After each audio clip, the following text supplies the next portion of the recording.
And oh my gosh, oh my gosh, oh my gosh, I'm very thrilled to be here on this fine Tuesday. My name is Sean Plott. And my name is Bill Grainer. And my name is Sean Bouchard. And this is MetaDating Episode 4, whereby we began with two circles, relationships and gaming. We were exploring that middle, unforsaken place in that Venn diagram. Dating games! Yay! Guys, what did you think about that intro, first of all? Do you think I nailed it? I think you nailed it. I think it was fantastic. I think you nailed it hard. Now, for anyone who's never seen the show, I suppose I should tell you what we're actually doing. In this show, we play through games that explore the idea of romance, because sure, you can read a novel about what the protagonist was thinking and what she thought that the male protagonist was thinking, but in this game, or in this show, we wonder, well, how do you explore that when it's interactive? What sort of things can you do with a platformer, which we got the chance to look at last week, Catherine.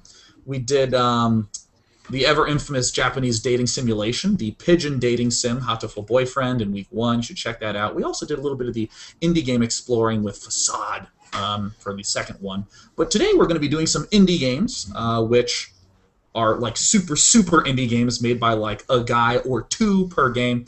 They tend to be quite abstract. And I'm going to throw to Sean Bouchard to intro the games we're looking at today. Sure, totally. Well, do you want me to do them all right at once, or should we go through them as we go through them? I mean, as the host of the show, I should have an answer for this. Yeah, no. I'm going to say... Yeah. Sean, this is what I'm going to do. This is what I'm going to throw at you. Tell me a little bit... Do it. Tell me a little bit about the... Here it comes.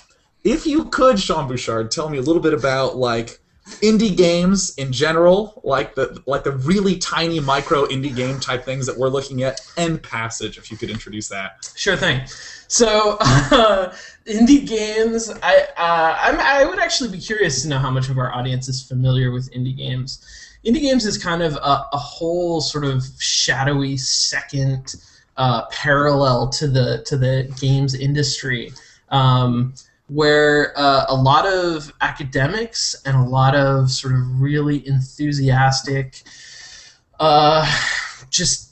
people with creative ideas put together games that tend to stretch the boundaries of what we think of as games. And obviously, they lack the polish of a AAA, like, big budget game like StarCraft or anything.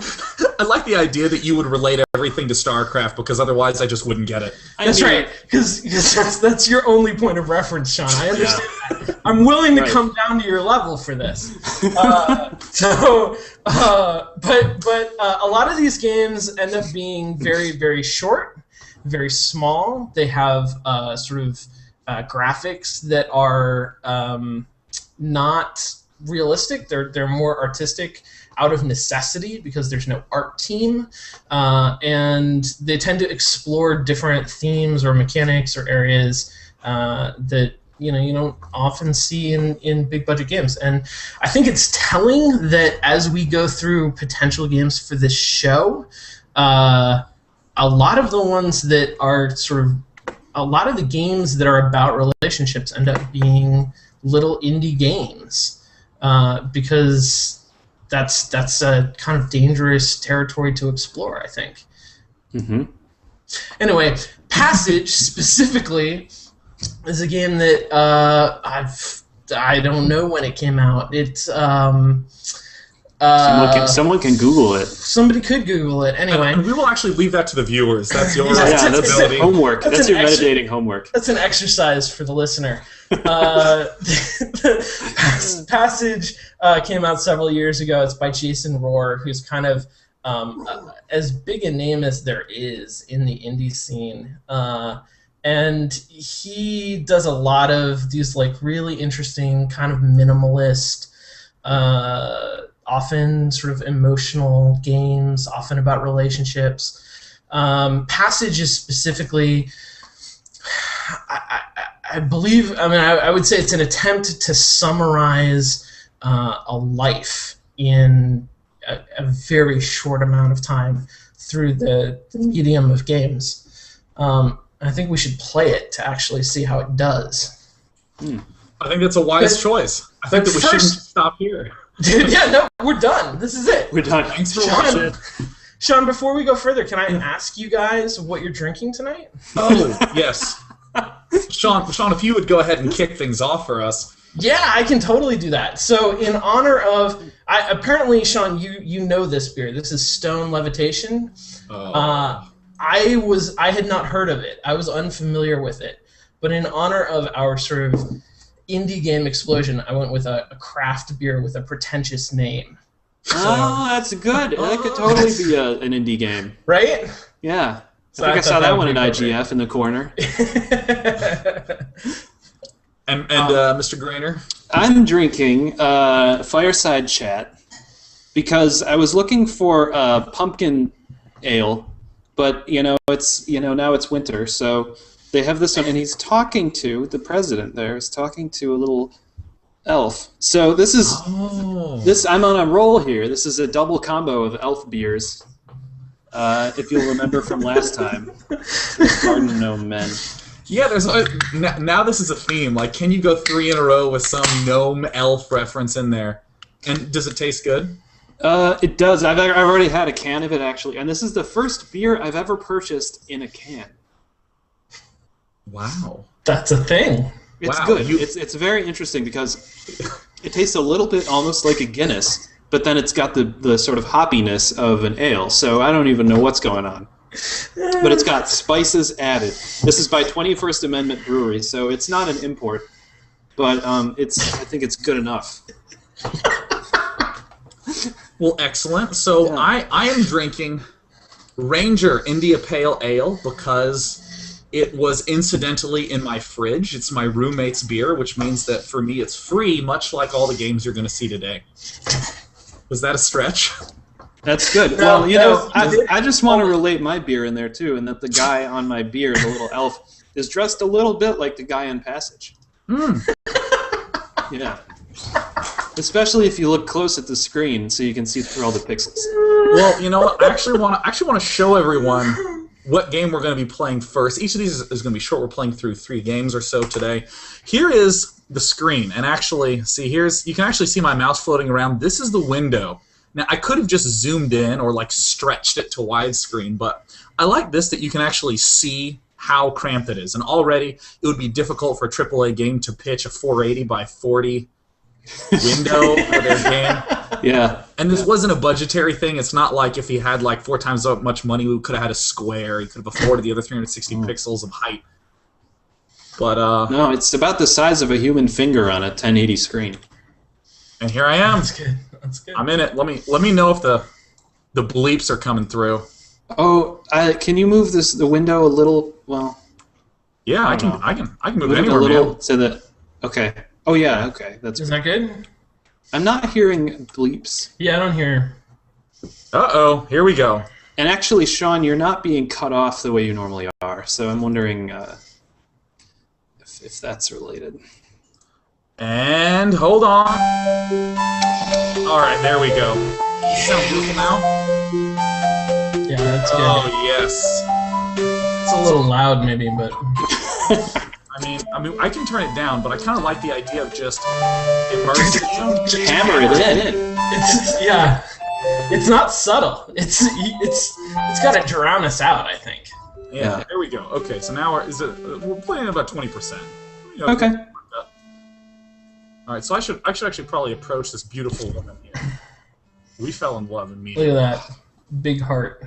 Now I actually have the ability to move around, so I'm gonna see if we can collect some items here. All right. And I know that we've all got the chance to play this. Our program actually had us play this as a homework assignment because our school was better than yours. Yeah. You had to write a paper? Wow, I had to play a game all the way through. So Aria's kind of interesting that I'm trying to navigate through it's semi-maze-like, but see, I can't move up through here because she moves in unison with me. Mm-hmm. So I have to make sure we nail through it together. And already we're seeing like our clothes change. She's getting grayer over time. Oh! Yes! There you go. I got a Look at star! that star. Treasure. All right, we've hit the linoleum segment of the game. You're in the Paisley realm. Oh yes, opening up more things. Yeah, I don't really understand what the purple things are supposed to represent. I don't know. Well, look at the. Also, pay attention to the way that you see into the future in this weird compressed kind of thing, because I've never seen that before or since. I know, I do love that. It's like a one-dimensional fisheye kind of a thing. Yeah. All right, I'm going down south to the shuriken fields. Ooh, yeah, are those ninja stars, Sean? Are you like? Yeah. This represents the part of your life where you are being chased by ninjas.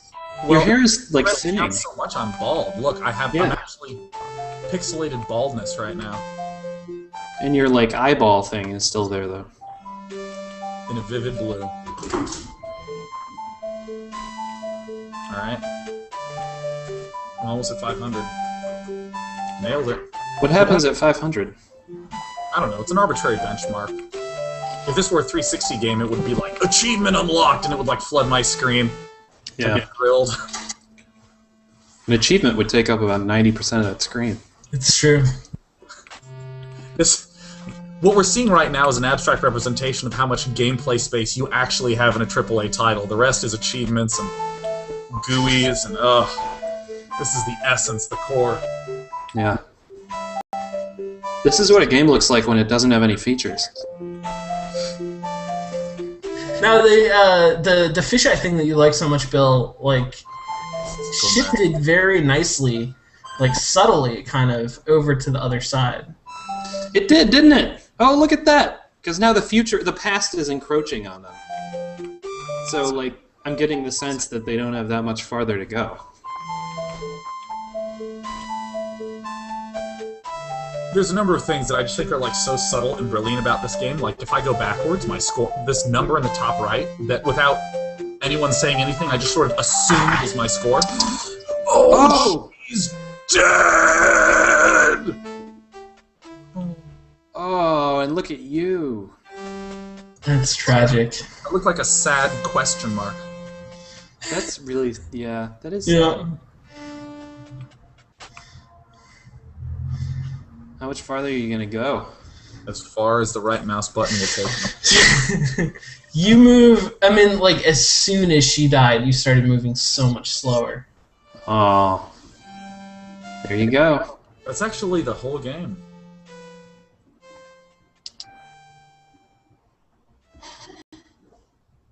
Now, Sean, how many treasures did you collect? I collected 4. I think. How do you know that? Is there any sort of record? I don't think so. I think he's a genius, is how he knows that. I'm the Rain Man. Yeah, exactly. You counted to 4? Well, he chose to show us the abstract score, but not the like actual treasures you got. Well, yeah, because like I'm actually going to come to this game. There's a number of things that, first of all, I really like from a design perspective. So let me actually click on the window so that way I can move again.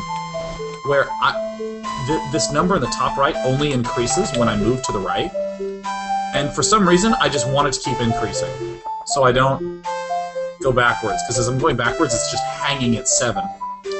Like, okay. oh, alright, okay. So it sort of encourages you as a gamer to go through it. Also, I don't have to get the girl. She's up there, she's totally gone. Yeah, the first couple times that I played the game, I totally missed that. I didn't get that at all. You always went just headlong into it? Yeah. I was like, there's a girl there. Yeah, sure. Get the girl. I'm actually going to come back this way, and I'm going to slowly turn it down. So that way we can actually have a discussion about it. Because, like, it's so simple, yet there's a number of things that kind of give you that just like, oh my god. Like first of all, I like the subtle lensing of it, you know, where you see the sort of haziness of the future and the past, which, by the way, no one actually said was future or past, but that's how we were referring to it, which I think is a nice effect of the fact that the screen is, like, horizontal. Feels more like a timeline instead of, like, an explosive movie experience. The score encourages you to keep going, and when she died, we all were like, oh! Like, Yeah. I don't know her. Her whole body was like 20 pixels. I think part of that is because she was one of the most like stable things on the screen, and so when that changed, it was an enormous visual change. And the other thing I wanted to say was like, so you're moving left to right, but then you move laterally up and down. And since your up and down is so constrained, it's really hard to see your other options. Yeah. Which is, I guess, like life, It is. It's like life. Yeah, I refuse to make left turns in LA traffic too. So how do we feel? How do we feel about this game as a representation of? So I mean, I want to ask Sean a couple questions because he's the one who played. Lay it on me. So you got 4 treasure chests. Yeah. Was that enough treasure chests?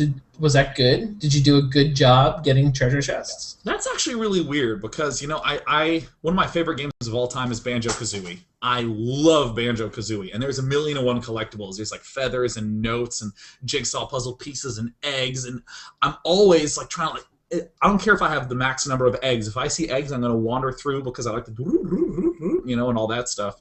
There was the visual feedback of opening the chest and having a little star explode, and yet at no point did I ever feel like, I need to get more chests. Like, even as my wander through where I'm alone, oh my god, look at this. I haven't even moved, and I'm aging. Ugh. I should just have the game there, and look at my... Oh, I didn't realize that. So it's actually moving you to the side, too. Yeah. So the walking sideways is not what was moving your dude. Oh, yeah. Oh, look at this. That's scary. If you stand still, you're still gonna die, Bill. Yeah, you just. That's true. Now, do the treasures just die where you are. Do the treasures give you more number score? I wonder. I didn't think so. Well, it's interesting because there's this odd meld of like features that a game normally has, like the score we were talking about, the whole square shaped things that look like shrubbery and ninja stars. It didn't feel that out of place. Even when I was in the Shuriken area, we were all kind of like, but yeah, let's try to get around them, because that's like standard. It felt very much so like a Legend of Zelda game, but instead of a 4x3 screen, it's like a... Did any of those like sections stand out in your mind? Like, did either of you guys have like a favorite area or one that you remember? I like the linoleum part, the bright red. I mean, it had an impression on me, but that's just from watching it. How did you feel, Sean? I mean, for me, the most striking moment... Oh, I'm Sean. No, other Sean. Sorry. Oh, yeah. You weren't even... Sean P. Sean... Oh! Yeah. How did you feel? Which? This is my turn. It's my turn. The part where... Oh, by the way, I just died in game. No! And if you think about it, that's happening all over the world right now. Everyone globally is playing Passage. Well,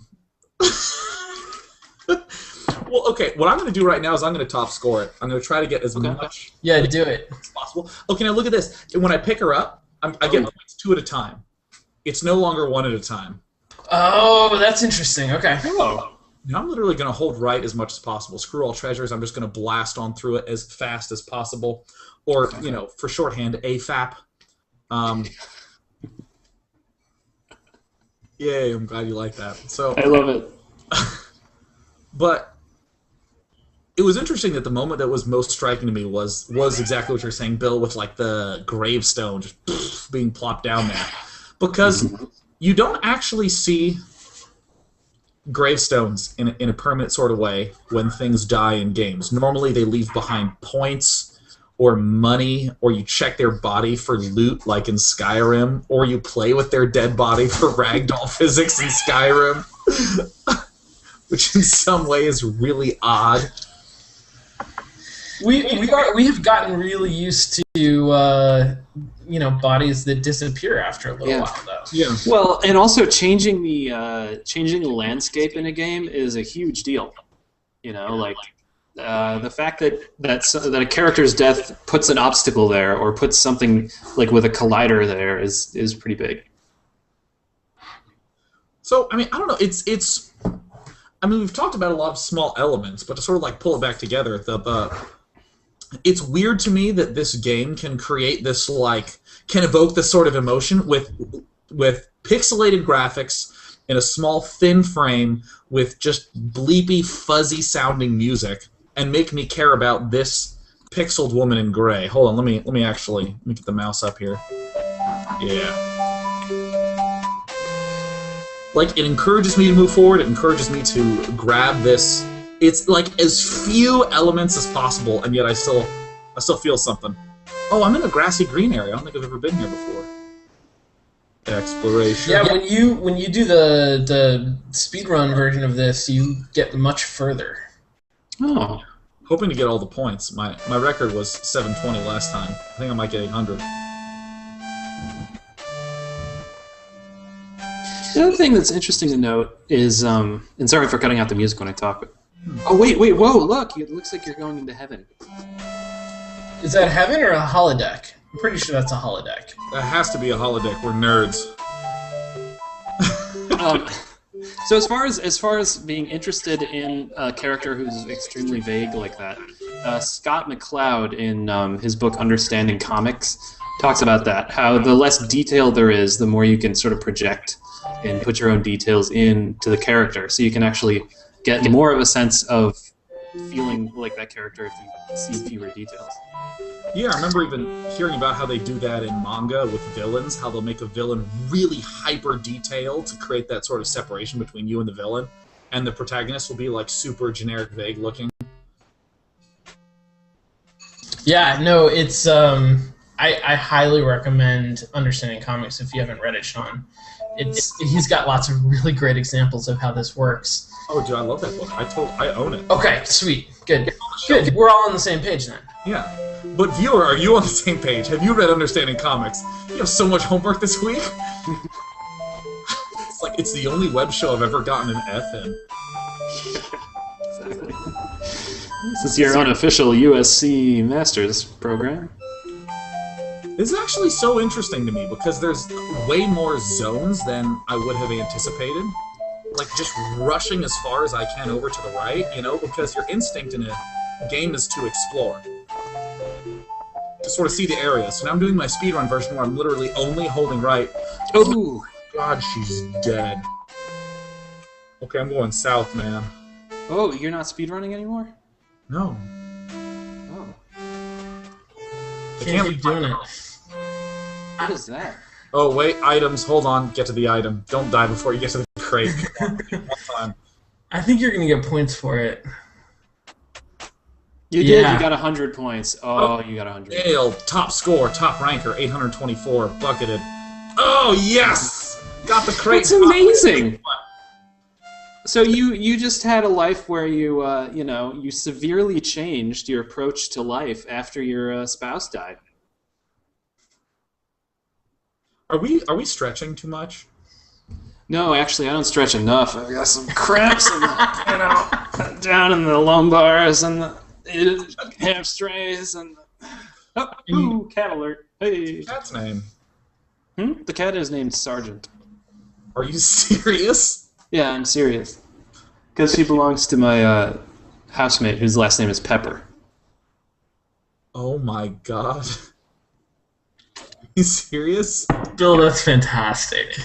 Bill, that might be the highlight of the show thus far. Yeah. You know, okay, so I'm going to close this game so we can soon enough move on to the next one. But I wanted to ask what your thoughts were on, like, how you think it was as an abstract representation of, like, a relationship. Because, again, indie games do have that tendency to be, like, hyper-abstract, really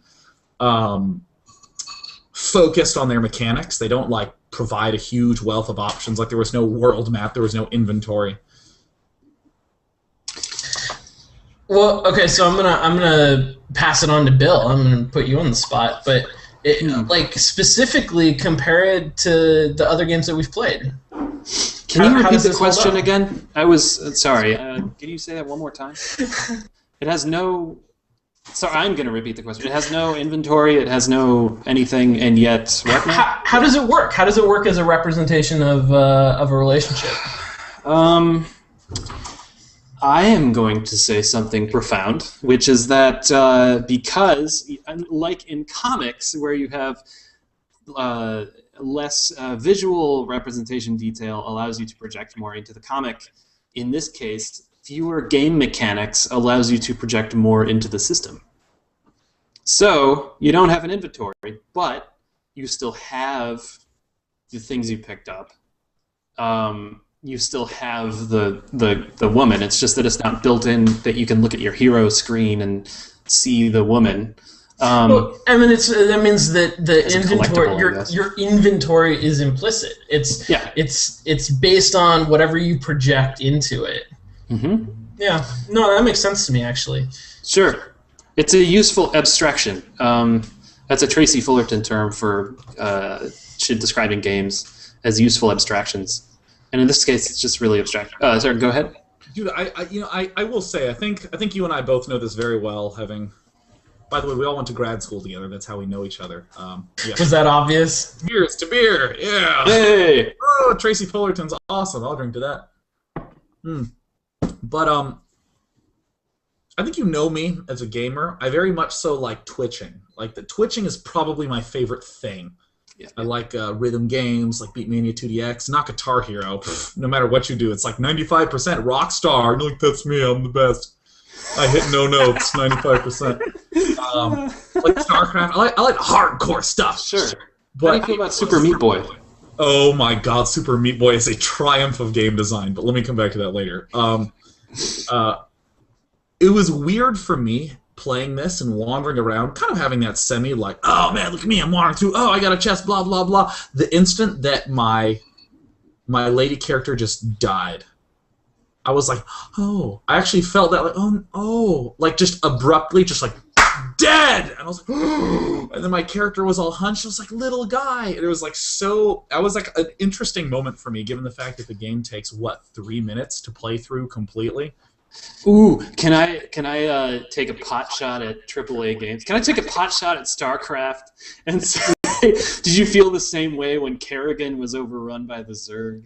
Not in the slightest, because I had just beaten a hard mission.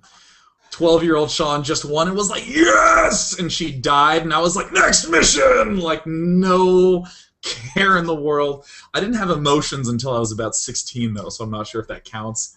I think that's standard issue. You get emotions at the same time that you get your like government Gillette like Mach 3 razor.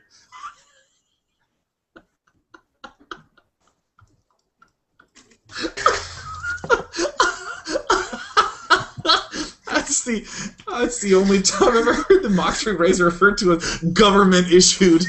Oh no, it actually is. Huddled up in darkly colored rugs in the winter of LA, falling in line for my Mach 3 razor round. No, dude. I pick it up and I say, I can feel.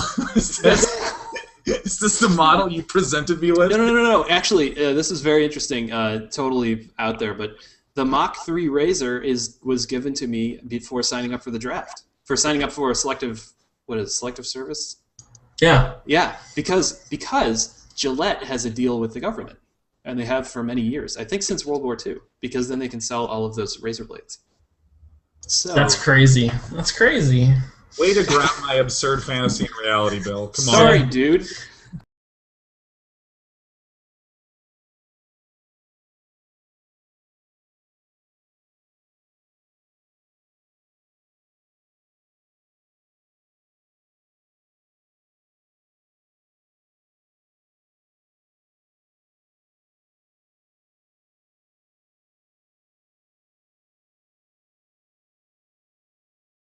Hey! Are we still on the air? It says we're on the air. I'm gonna assume it does. It does say we're on the air. Are we still on the air? It All says right. we're on the air. Uh-oh. It does say we're on the air. Uh-oh. Hi. It's our special guest. Yay! Hey!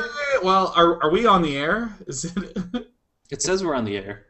Hey, it's MetaDating. I don't know. She turned into a graphic. It's a special kind of she's aware graphic. When the moon strikes full, she turns into the logo for MetaDating. So does this mean that my tangent about Gillette was completely edited out? Oh, thank God. Oh, thank God. Internet one time, I pray. Did we die? Or it says we're on the air. Is there an... Will this be a two-parter? Oh my goodness. Let me open up another game. If you know Please do. if you know whether we're on the air, please email us at feedback at something. TV. All right, hold on. I'm going to play Judith, a game that I've never played before. All right, let me... Maybe we should just go out here first. Let me... I have to... Let me try to do some editing real fast. And then I think this is the one. Let me click my mouse buttons. And oh my god, do you see a game? Look at that game. Try quitting. Bill, you don't know how hard this was on me to get this up and running. You know, I want to start playing this game, but I'm like scared that things ain't working on the technical end because everything. Hey, we're all good! Yay! We're good. Hey, we did it. Okay, let me turn down Judith. Good job, guys. So, while we have this melancholy music, Sean or Bill, who would like to do the intro? Sure. So, Judith, I think Judith is going to be interesting. It's going to be a little bit like our visual novel experience in that the game is very linear and kind of text heavy. But it's a very different kind of game. Instead of being the visual novel style, it's much more a game about exploration. And it's about a relationship. I don't really want to spoil the relationship. It's a short sort of narrative game by Terry Kavanagh and apparently Stephen Lavelle.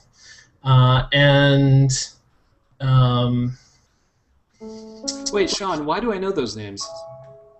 You're in the indie game design scene, and I would have to look Terry Kavanagh up, but I know games he's done. Of the New Hampshire Kavanaughs. Yeah, right, exactly. Yeah, I don't know. I don't have it right here. But it's this will be interesting. I think we should play for a little while. I think that the sort of gist of it is going to come across pretty quick, and then we can see if we want to finish. All right, here we go. I'm getting ready to start. We're doing amazingly on time, guys. We are on point today. What button hits start? Is it spacebar? It is. Oh my I'm god. meeting Emily today. Is that our girlfriend? I love Emily so much. Okay. Do you have a pickaxe? Get it? Because it's a reference to Minecraft. Well, the funny loops back around because the idea of it saying, I'm meeting Emily today, and a pickaxe appears in front of the character. Like, how do I interact with Emily with a pickaxe? And there's Okay, let me adjust my excessively squeaky chair. You gotta get a standing desk. That's true. Then you'll be able to hear my squeaky ribcage. We can't meet very often. We're both married, but not to each other. Oh my god. It's pickaxe time. So when do we get to see each other? Or so when we do get to see each other, we try to make it special. By meeting in a World War I trench. I would call it a garden alley. Ah. It's been 4 months since we last met. Huh? That's a long time. Oh, rendering button. Wow. They just put that there. Okay, so it seems like the only things I can do is turn left and right. Is there any strafe? Quite possibly not. Straight. Alright, so I'm moving around. Strafe sounds like a feature, Sean. I don't... Yeah. Featureless games. Oh my god, she's beautiful. Is that her or is that like a ghost? Sorry, she looks like a ghost. Guys, we are Jeff today. Jeff! Emily, you look beautiful. Did I call it or what? I get it. That's a good job. I've missed you so much. Bill, would you like to play the part of Emily? Sure. Okay. I've missed you so much. I keep thinking about the last time we met, when I gave you that necklace. Ha! My husband was a little suspicious about it. This is really improving the show, I feel. I told him that I'd bought it for myself as a treat. I hate that we have to be so secretive. I know. Me too. It's better for everyone this way, though. Shall we go inside? She runs, my God. She could win the Olympics. Did you see how fast she sprinted away? She is so fast. Well, she's acting like an NPC from an earlier game where they just kind of like lock into position. Oh, that's the best kind. Oh, this reminds me of like Lands of Lore. I have to move and I have to turn. Can I just say that this feels cool because it's giving us a 3D world, and I don't really know why, but at least you get to walk around stuff and look. That's pretty. Feels pretty cool. I mean, I'm having fun. I certainly can run fast myself. So let me just go find out what Emily wants. Are you sure this place is private enough? Oh, I think so. According to the company I rented it from, it's been abandoned for years. I rented a whole building to meet up, man. That's so cool. Mm. Oh, I'm echoing. Ah, don't worry about it, Bill. Keep rocking out. Echo Coco? Bill, the locals are really superstitious about it. Bill. No, I think that's you, Sean. Am I echoing? No, you're I think gray. I'm echoing because I'm coming through your system. Somehow. No, I'm saying you're the gray text. Yeah. Right. Oh, I get it. It seems like we're trying to have commentary on the game and trying to fix it, and Sean's just letting us know how to read. I get it. Yeah. Because I can hear the echo as well. I think just pretend I'm on a megaphone. Yeah, it sounds great to me. That's what I usually do. That's the way it's going to be. Bill, let me know how you feel, baby. Oh, how exciting. Oh! Oh!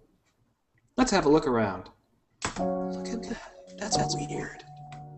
All right. Oh! Oh! Jeez. It's such an echoey hallway. All right. Open door? Is the spacebar open? Oh. Emily! Oh, she must be in the other room. Okay, I'm going to explore this library thing. Maybe I can read some books.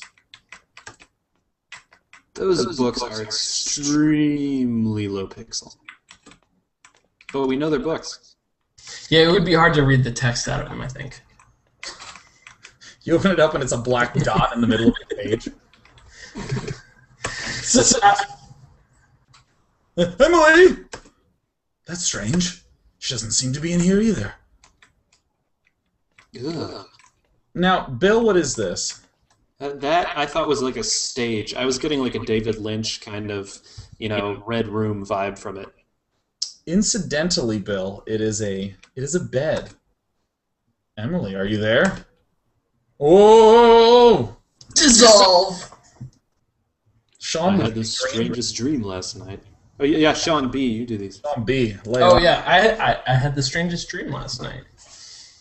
Hmm? It was of a man just sitting with a piece of jewelry in his hand. He seemed so sad. What happened after that? I can't remember. Well, Sean, we nailed it at the very least. We did a great job on that. I agree. Bravo. I don't know if this bed needs any more examination. I don't know if there's anything else to do here. This game is awesome. This game gets it. I'm just going to go back out from where we came. Maybe this passageway is opened. Running this way. Alright, I've run out of things to look at. Look around the library a bit more. Oh. Alright. Alright, Bill. Oh, actually, you might have to try to leave the mansion first. Oh, I see. You know, let me try to waltz on out here. This is where the enjoyment of the game breaks as we get lost and have no idea what to do. It looks like the door is locked. Uh-oh. Alright, I'm speeding through. Is there anything in here to be investigated? I will say, this kills me every time I'm in a game. just freaking kills me. I have to. I clicked the wrong button. You can't click that button. Oh my god! I broke all the things, and we're back. All right, What cool. the hell just happened? Don't worry about it. I got it. Wait, I mean, I just want to know, was that part of the game? No, that's just Oh. that's just my computer. Sean, is something going wrong? Well, I'm sure it wasn't. I actually vaguely recall getting stuck here myself, but I'm pretty sure you need to be in the book in the library. Wait. Go back to where you were. Go back to the room with the... Going back. I'm starting to get... Okay, now stop. Turn right. That's just the door you opened, right? Yeah. Oh, never mind then. I just thought that might be an optical illusion. So I gotta ask you guys: have you ever been in a relationship where you had to keep a secret? Oh! How did you do that? That's what we had to get to. Space bar. One of these books looks oddly out of place. Oh, that's me. I'm sorry. One of these books looks oddly out of place. Oh, you're right, Sean. You're right. Let me... Do you guys want to move the book, or you just want to Move leave the book. Totally move the book. Sorry, I'm making faces tonight. Oh! Oh! What is this? Wait, why are we green now? That's Judith. How do you know this? Oh, because I have played the game. Oh, spoiled. I don't believe it. My husband keeps a treasury back here. I don't believe it. That's Wolfenstein. He is such a secretive man. Look at all this gold. Oh. Wait, is this blood? I think it is important to ask, because right now it looks like red. It's true. It does help. It helps clarify to actually put it into text. This is bleeding hay. Actually, the exposition as we go along here has been pretty good. Oh, it's one of these sort of sprites that always face me. Yeah, billboards. It's called a billboard. Ah, examine necklace. That necklace looks very pretty. Oh, that's because he gave her a necklace, right? Before? Apparently he got it out of a dungeon that his husband owned. I don't suppose my husband will mind if I take it. He probably won't even notice it's missing. Sean, you turned epic, man. Dude, We're echoing quite well. Oh, I'm not echoing anymore. Damn it. Darn it. Fraggles. it fits perfectly. Aw, yeah. So what's going on? As far as time and space... I'm just gonna run around. Open door. This door seems to be locked, I think. Oh, Sean, I'm sorry. I'm sorry. Sean, forgive me. This door seems to be locked. I think I can hear something behind it. Oh, okay. Running back. Oh, this door seems This door also seems to be locked. It's an amazing sound. What's with all these locked doors? Oh Come my on, Blue god. Door. Come on. One time. Who's working the metaphor angle here? Sean Bouchard. This door seems to be locked. Oh, dude. Is this the end of the game? No, it's not. You gotta turn around and go back where you came from. Oh, I have a theory about this game. The game designer comes out of a corner here and slaps you and says, yeah, that's what it feels like. No, I have a theory about this game that I'm not going to voice yet because I think it's... I haven't figured it out yet. because I know the history. I know that Sean Bouchard's project history. Ah! Oh, interesting. I'm curious to hear what your theory is. Yeah. Alright, I'm gonna... Let's just say you needed Unity Pro for this one. Alright, let me see. Oh. Sorry. No, I really shouldn't have taken this necklace. Ooh. I don't feel right about it. I should leave it back. Terry Kavanagh is British. Oh, I wanted to leave with the necklace, man. You just take it and run. Investigating the bedroom. Usual gamer mode, just cover all your bases. Head back, fly to the secret passage.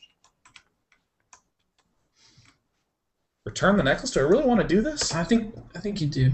I guess I feel better now. It always feels good to have temporarily stolen something. Open door. All right. Sounds like there's something behind it. I can hear something behind it. I think you can. I'm gonna save you some time, Sean, and you're gonna want to turn around. Thank you, Sean. Oh, thank God. I hate being lost in the game. I just check everything and spam the use button. In here? Go back to the library. Ah, back to the library. Oh! Bam. My husband must have this part of the castle hidden away for a reason.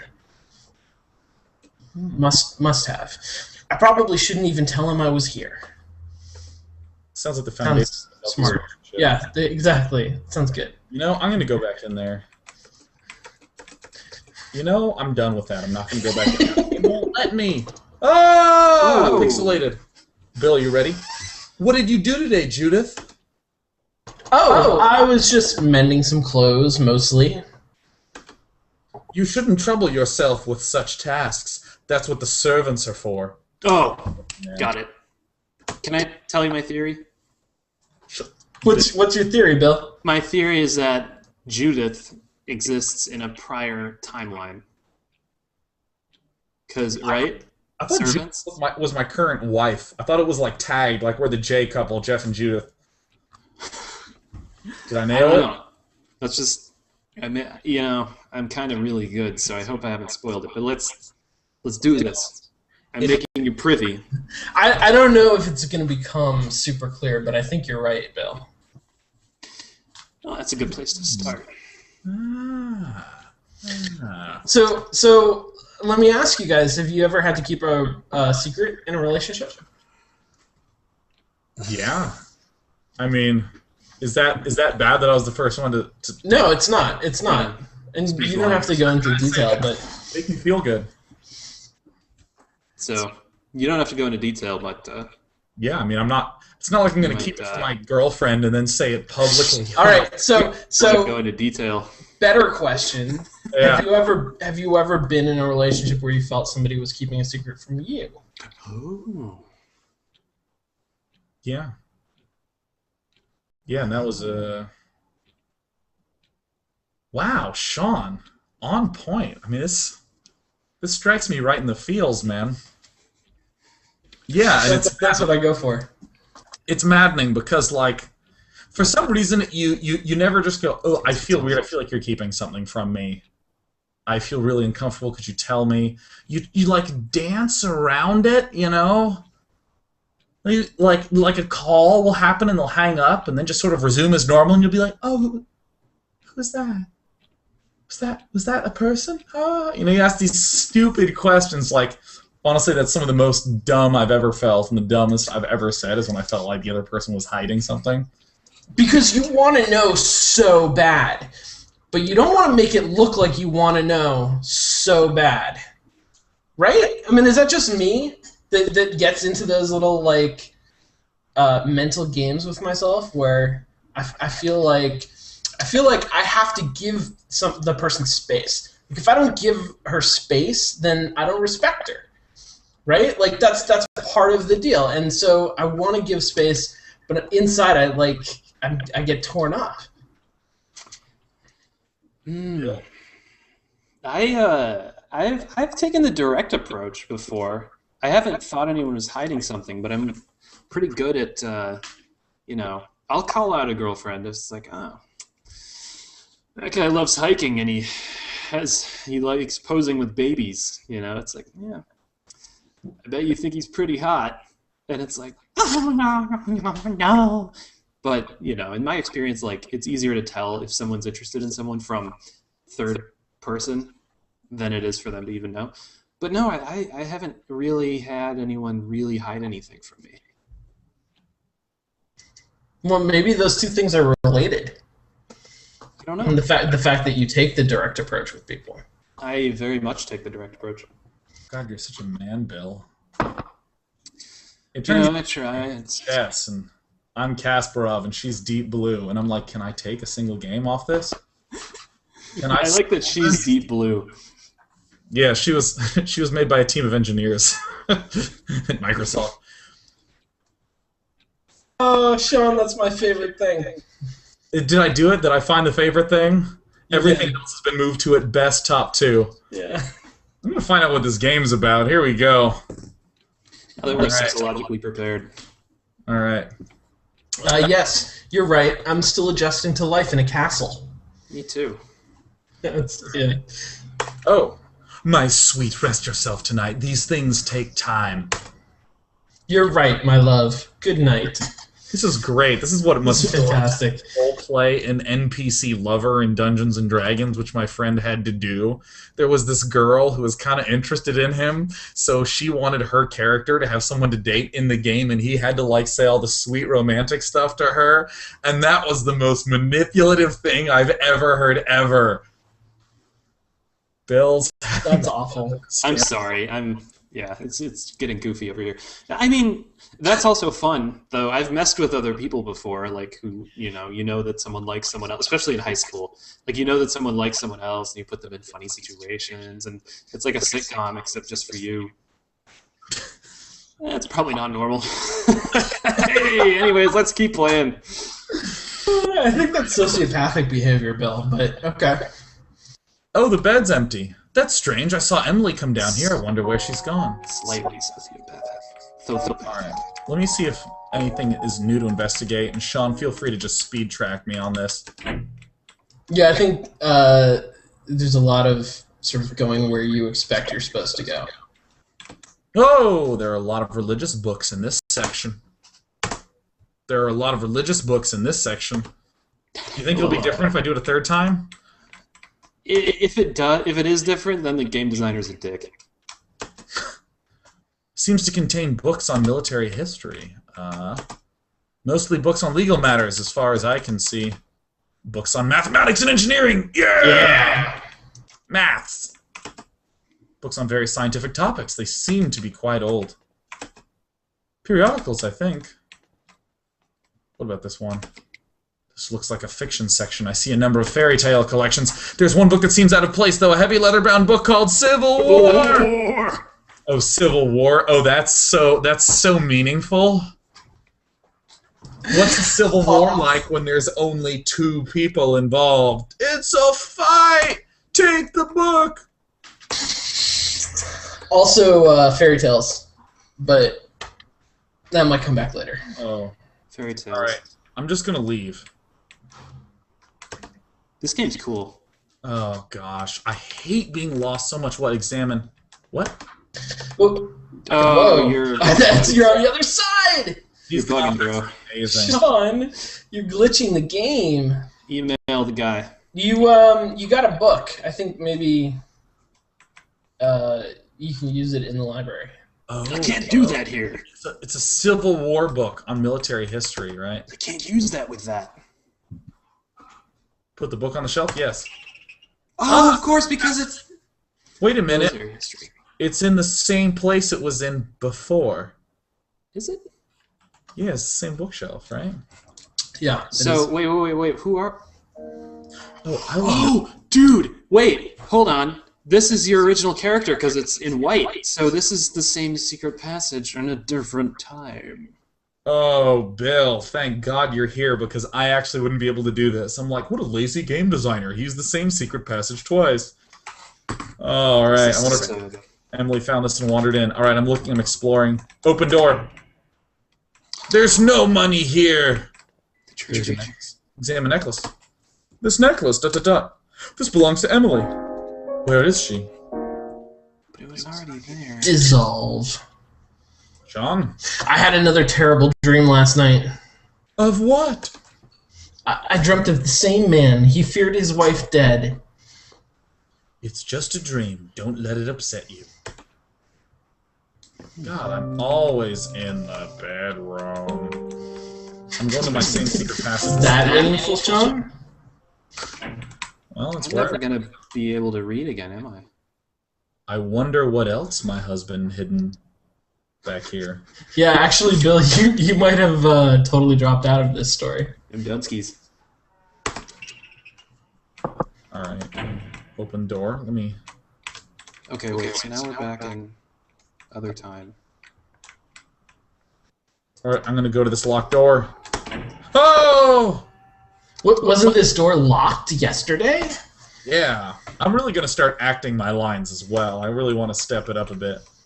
Oh my god. Ugh. Yeah. What is this? Oh my god. I think I'm gonna be sick. It's like a scarecrow got punched with a painted glove.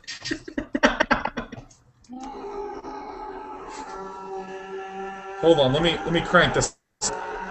Oh, just crashed it. Excellent. Let's see if I can get it back. All right. That was pretty amazing, though. There it is. Talk to prisoner. An eerie noise. Who are you? Bill? Bill? Please help me.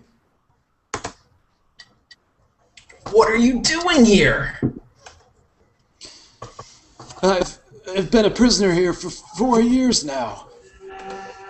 I don't understand. Why? I love the idea of why being the question. Like, that doesn't make any sense. A prisoner? Why? Please, just kill me. What?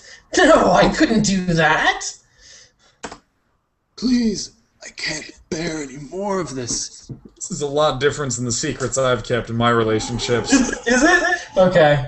For me, it's like you made a cheesecake and I'm lactose intolerant. I'll just keep that to myself and be a little in the evening. You know, I've never been like, well, there's that prisoner in my closet.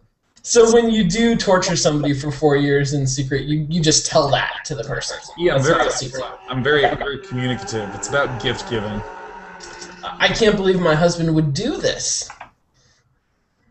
If you don't end my suffering, I'll tell him you found me. What will he do to you when he finds out where you've been? Maybe you'll end up here like me, begging his next wife for mercy. Oh, am I a woman? Oh, you know it, Bill. No! No! Can I talk to him again? Oh, are you here? Are you here? Wait, so that's a woman. So that's his previous wife. Fascinating. Oh, wow. I'm going to continue to explore the locked doors. They appear to be locked. Have you guys heard of the story of Bluebeard? Story of Blue? No. Bluebeard is a fairy tale about a aristocrat who killed a whole bunch of wives in succession, basically. And the story is about, one of the wives who sort of, is told not to go into a particular room because that's where all of the bodies of previous wives are kept. She doesn't know that. And eventually she goes into the room. I don't really know the story that well, but... That's freaky, man. That's the end? This... Ugh. Let's get back to it. Yeah. Yeah. Deeper and deeper. This is our... Oh, that poor man. His leg's broken, practically starved to death. I guess you were a man, Bill. My husband's just barely keeping him alive. That's okay. We don't judge here. He'll never be able to leave that dungeon. My husband has so many terrible secrets. Bloody gold coins, a man with broken legs. I must know them all if I am to love him. Oh, come on. Okay, listen. Okay, I'm going to step in here. I'm going to throw something out because this... Okay, I generally don't ask these sorts of questions because I'm playing video games most of the time. But do you think you need to know all of someone's secrets to have that full, complete love in a relationship? No. And I'll tell you why. Because people change significantly every 5 years. And also, people don't know their own secrets. Source on that, Bill? Bill? Indigo Girls. Seriously, look it up. I believe it says every 5 years or so I look back at my life and laugh or some crazy thing. No, yeah, it's a lyric. That's amazing. Okay. It was a lyric I used. Proceed. Accepted. Lawyered. One of those lyrics that fits very nicely as an AOL Instant Messenger away status. Which of course You attribute it to Hitler, and it's really funny.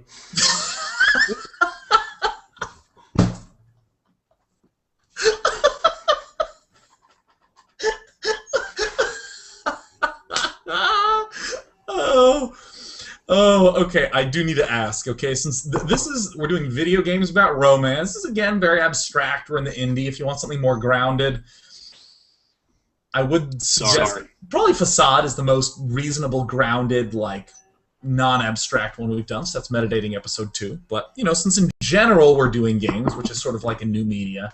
Have you ever done those new media type dating techniques? Because like when I used to be interested in a girl, and I'd want to message her on AIM, I'd be like, no, like I messaged her like yesterday. I need to wait at least like 2 days and have like these rules. So I would put up away messages. It would be like, I'm at Pitzer's Dining Hall for food for the next 90 minutes. Like something specific, like, or it's like, I'm on a run. Like, if I'm going on a run, normally I don't care to tell anyone, but it's like, I'm on a run. Maybe she'll see it and think I'm healthy. Like, she's for that. Right? Sean, that laugh with your current situation of echoing was fantastic. Sorry. I'm trying to be good about the mute, but no, yeah, I mean, all I know is that back in high school, right, back to AOL days, Instant Messenger was like the bane of anyone ever understanding each other. It was just, it was like I don't know, just like it was a handful of characters here and there that everyone's reading into, and it wasn't as bad though because back then you couldn't see when they were typing, and now you can see when they type and when they stop and when they delete and then they type again and then they delete it all, and it's like, come on. Oh, I hate having like weighty, meaningful conversations over text when someone's like going back all the time. It like actually drives me insane. Like when they type in paragraphs, like I want you to type in like 3-word bursts and no more. Yeah. Yeah. Well, we talked last week with Catherine about cell phones and cell phone messages, text messages, and I think it's a really interesting issue. That's a lot of my dating experience. It seems like it's really bound up in these like ambiguous messages that we pass to one another using short form text communication over the internet, and it's crazy. And I'm curious if like younger people than me have started developing better communication strategies using that kind of medium. I have a question. Two people dating, but not long distance, like who see each other every day.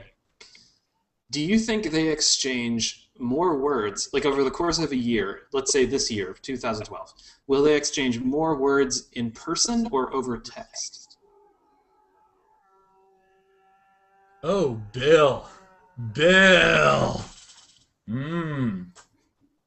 Probably in person. I'd vote for in person. I mean, I vote for in person too, but I don't know. Kids text a lot. Like there was that girl who like got a huge bill because she sent 30,000 text messages in a month. It was like multiple texts per minute. Yeah. That's amazing. That's the thing. And then there was the Petraeus scandal where I don't know if it was Petraeus himself or it was like that whole scandal had like 5 different people sending each other flirtatious emails. It's like, they're just whatever. But there was one couple that may or may not have been Petraeus and someone else who exchanged flirtatious emails, but it was like 30,000 pages of email in 1 year. Whoa! Yeah, it was insane. That's like, how can you, like, your fingers would, like, you'd lose your first, like, joint on each finger from just the typing. Wow. That's crazy. see. All right, so I guess.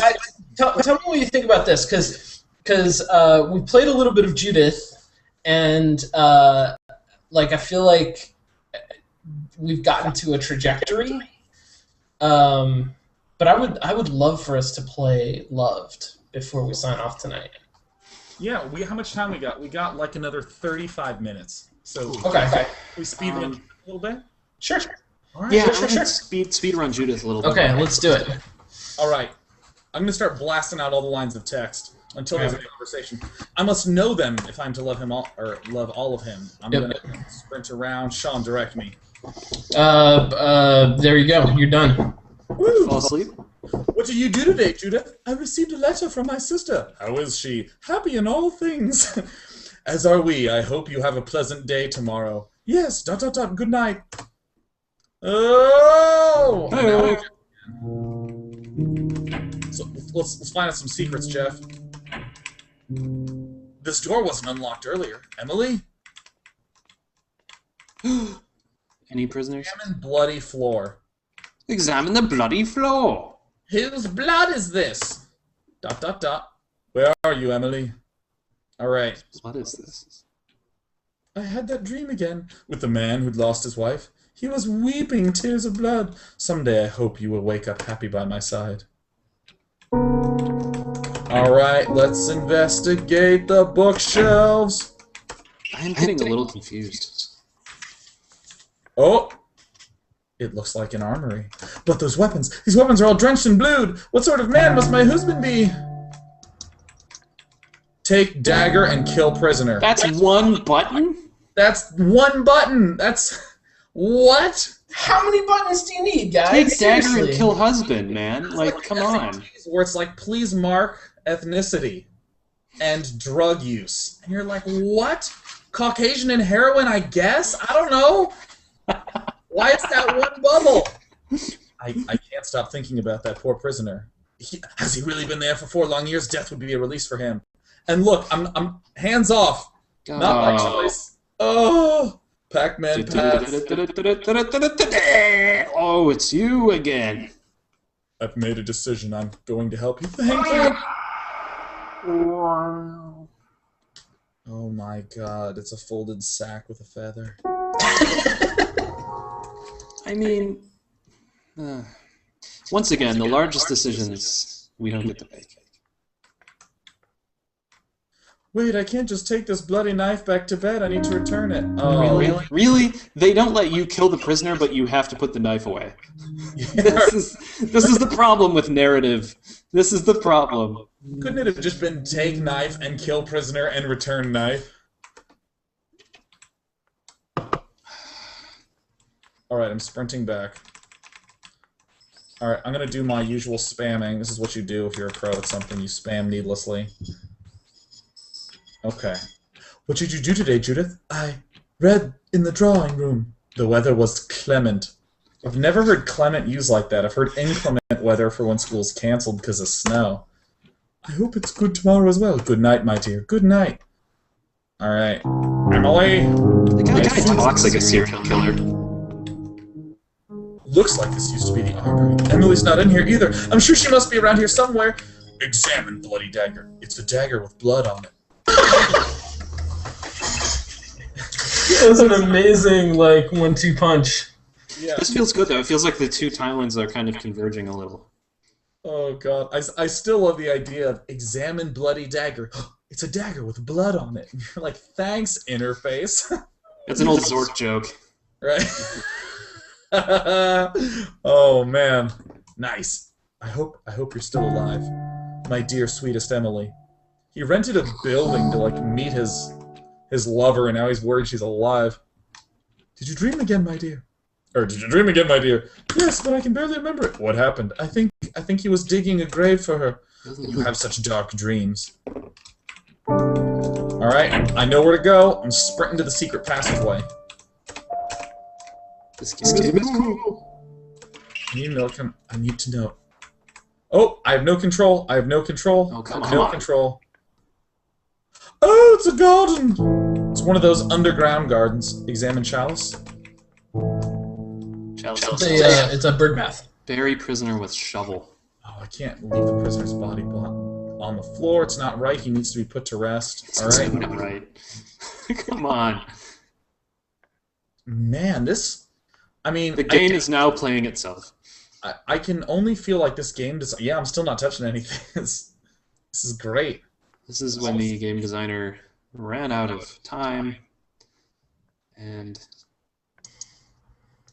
turned it into a PowerPoint. Hey, look, we dug! Yeah, we dug! We took the shovel and we dug!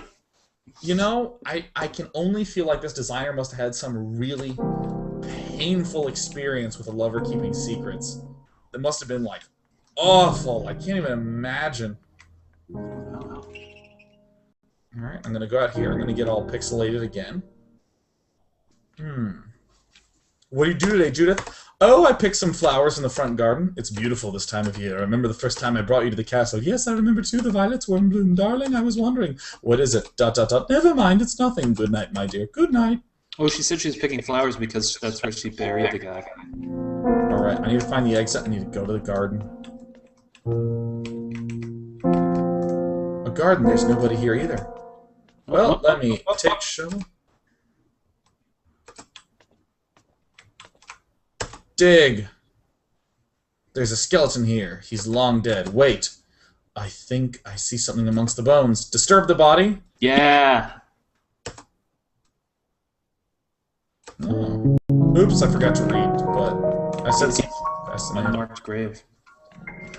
The key fits. Okay? I think I'm approaching the end. I dreamt of him again. He took his own life. You dream of such a weak man, my wife. Do you think me so weak? Quickly, run! We need to get to the end so we can play the other game. Ugh.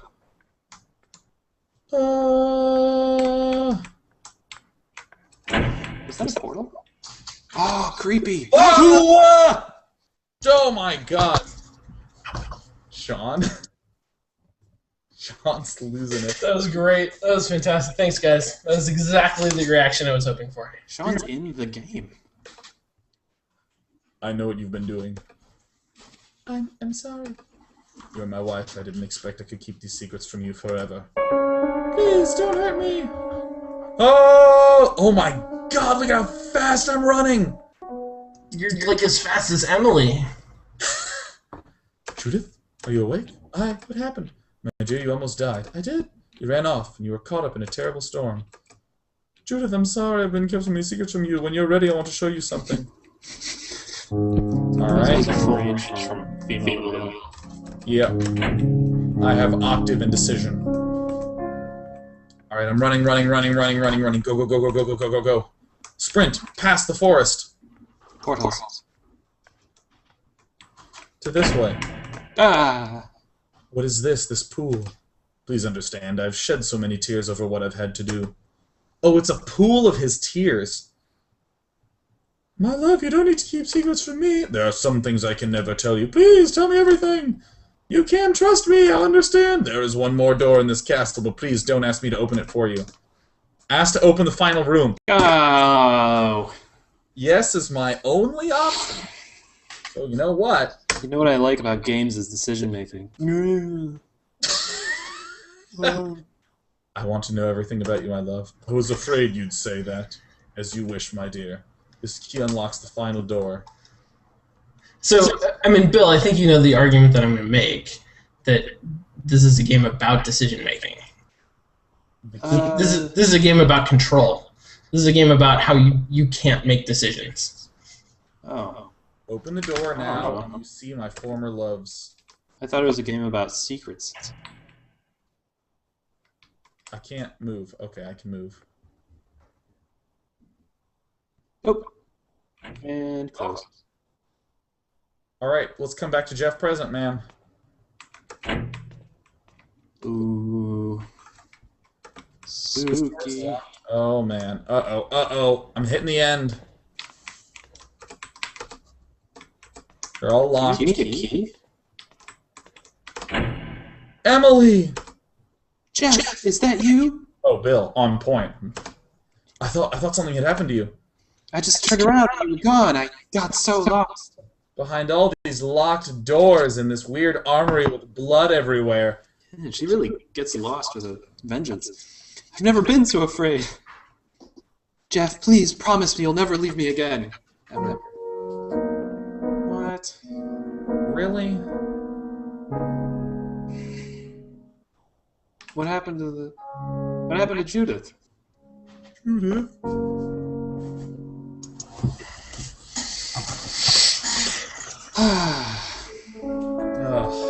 Well, if you've ever considered watching the entirety of Battlestar Galactica, that's about it.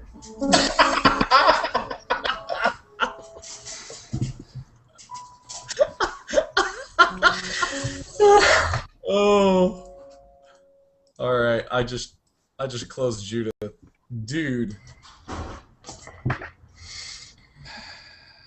So yeah, I'm also not crazy about the ending, but I'm curious. What do you guys think? I mean, It seemed to get a lot of storytelling bang for its buck. that is true. I will say that, so one thing, like, regardless of what happens in the game, what it's supposed to be about, or any of that, if I get lost and have no idea what I'm supposed to do, I get frustrated real fast. Now, there's a certain kind of game, like, I remember there's those, like, old-school graphic adventure games where it turns out you have to, like, offer the key to the goat with the broken leg that was at the start of the level. I actually don't mind that so much, because I feel like there's stuff I can do, but when I'm running around just spamming spacebar and I accidentally open a secret passage, it sort of pulls me out of the narrative experience a little too harshly. Okay. So wait, what the hell happened? Like, so Judith died in that room, probably locked in there, but then that's where Emily got teleported to, kind of, in the future. I mean, Sean, can you take the lead on this one? I don't know if I can. I don't know if it stands up to that kind of literal scrutiny. I think, in a lot of ways, it's trying to echo the Bluebeard myth. I think there's also, if you're paying attention to how these two timelines interact, they don't both make sense together. They're sort of mutually incongruous, and so there's a little bit of a question of paying for things you don't. Sorry. I waited for the next game, which had an ad. No, please go on. I'm curious if one of these. One of them is presented as a dream that Judith is having, right? Do you accept that? Do you think that, because that means that Judith and the Bluebeard, I don't know that we ever got his name, are sort of the real characters, and Jeff and Emily are not. I think there's an interesting question there. I think that the more interesting question that the game raises really is about the nature of control, and I think it does it very deliberately. Okay, so here's the issue I had. The feeling I had of the metaphor that it was telling me is that once you start to investigate secrets, you can't help but keep delving in all the way to the bottom, and when you get there, the moral of the story is you just shouldn't have asked in the first place. Which I don't know if you felt that same way, but the idea of you get to the end and you metaphorically get locked in a dark room on the other side of the door is your lover who's not there with you, is supporting you in any way. I was just like, oh, that's gross. Like, oh, I don't want that. Yeah, pretty much, yeah. Yeah, is this like a... Because this game wasn't a standalone piece, like a person made this. Is this like a rough breakup? It's like, I'm gonna make a game. I feel like I might be missing something because I wasn't at the controls physically. So that's actually something really interesting about both of these games, Passage and Judith. And I meant to ask you, Sean, when we're playing, or I guess I meant more to mention, based on my experience and watching you play, the experience of having your wife turn into a gravestone has so much more impact when you're at the keyboard. Yeah. Compared to just watching it. And if you're, if somebody's watching this and hasn't played the game, it literally takes 3 minutes. It's worth playing just to see how it's kind of a different experience. And this is, I think you're right, Bill. I think this is too. The fact that the game is so much about taking control away,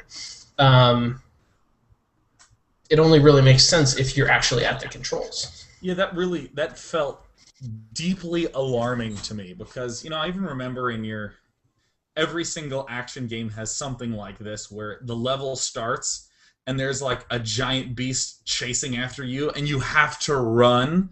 And if you're sort of like leaning back, you're like, oh, they're scratching, you're waiting for the cutscene to finish, then you're like, oh my god, it's a beast! And you like try to run, then inevitably you will die on your first attempt, and there's that rattling moment where you're like, I needed to be engaged, I didn't know, I should have had a countdown, and it actually felt equally rattling to that extent where I'm playing, I'm like, whoa, why am I running to bury this mouse? Like the stabbing, especially, when it's like, you can't pick up the sword and not kill the guy. It's all or nothing. And I'm like, well, that's weird. And there was actually a progression of it. Like, there was if you think back to the necklace was the first manipulable object, where you pick it up, and then you kind of have to put it back. So there's that feeling of undoing the action that you just did. And then it scales up to, okay, there's this huge, gigantic set of actions that you like have to jump all the way through. And then in the end, I wasn't even like doing anything. My character's just like going around, like wandering into places, and my giant bearded husband chased me into a forest. Well, then at the end, you get to a point where he straight up asks you a question. He asks you yes or no, and the only option that you have is yes. I mean, that's kind of the culmination of that progression. And I get that because that, like, okay, so I get the progression. I get that there is a progression. I feel neat for having identified that. Be like, oh, I'm a pure, there it is. But like, what's the point, right? What's the like, it's like watching a depressing French film. Well, I mean, welcome to indie games. I could take. I could kind of take it from there because there's a couple different ways you could look at it. I mean, you could look at it in terms of, oh God, I don't know. This might be a stretch, but being part of a fairy tale kind of brings you into being part of a myth, propels you along the course of that myth, and sort of locked into your fate. I mean, you could also take it apart in a feminist way and say that this house represents the husband and he's a man and you're a woman and you are constricted by the things he's done, and you could do it. There's an article there. Do you want to write a paper, Bill? We could write a paper. I don't. Someone could, just make me like a co-author, I guess. But especially because it's in like such an old-timey thing, and the guy's like, "Oh, you should have servants do that," And so there's definitely an overtone of like the patriarchal guy who's like, I don't know. But what about the significance of the fact that for most of the game, I am the protagonist, Jeff, looking for my lady Emily, who gets lost, like so lost. Yeah. Maybe she just walked into a house full of ancient patriarchy and got so overwhelmed that she got swept away into the dungeon. I don't know. That's probably what it was, Bill. It's probably what every time. Gets you every time. I'm curious, Sean, though, like, you say you spent most of the game playing as Jeff. Do you think that's true? Because I would say you probably spent most of the game playing as Judith.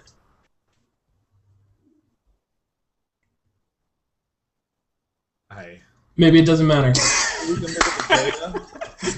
He's hovering somewhere between don't know and don't care. Oh, it's 13 minutes. You're right. Oh. Yeah, I don't know.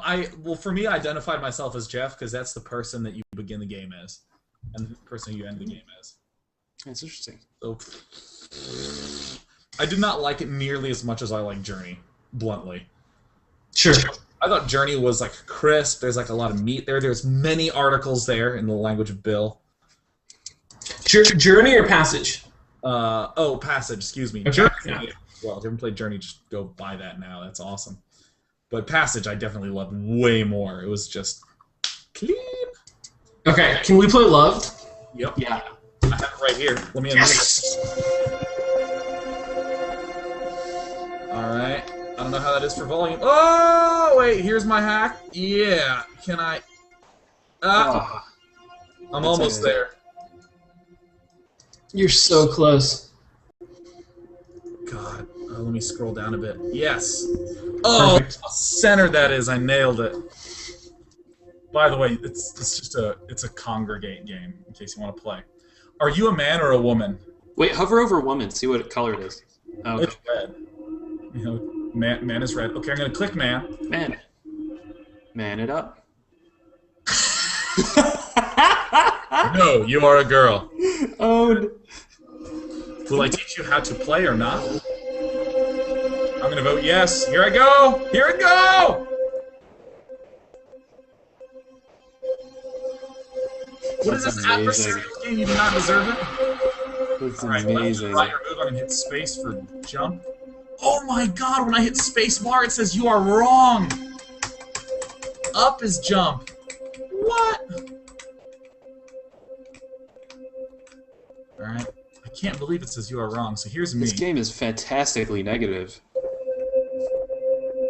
Alright. Jump over that pit of barbs. You know, I want to jump in the pit of barbs. Jump in the pit. Wait, what? You screwed it up, Sean. You missed. Oh! I tried to jump into it, but I can't help but be amazing at platformers. This is really creepy. I like the I sound. like how creepy this is. Ooh, a short story by Alexander, I think Oeias was his name. I think it's OCIAS. Oh, touch the statue, I will forgive you. Girl. Oh, This is like a oh, sweet. S&M platformer. I do not feel comfortable with the up button being jump.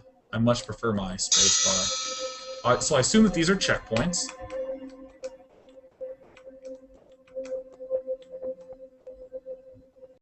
What happens if I go up? Ugly creature? What's over here? Alright, irrelevant. I'm going to the right. What's this purple thing? Nothing. Another statue. Bam! Oh, I popped. Woo! Ah! Red probably kills you. You know it does, Bill? Bill, that's an accurate statement. Oh, I'm so awful. It's after our experience with the platformer last week, I thought we should do this.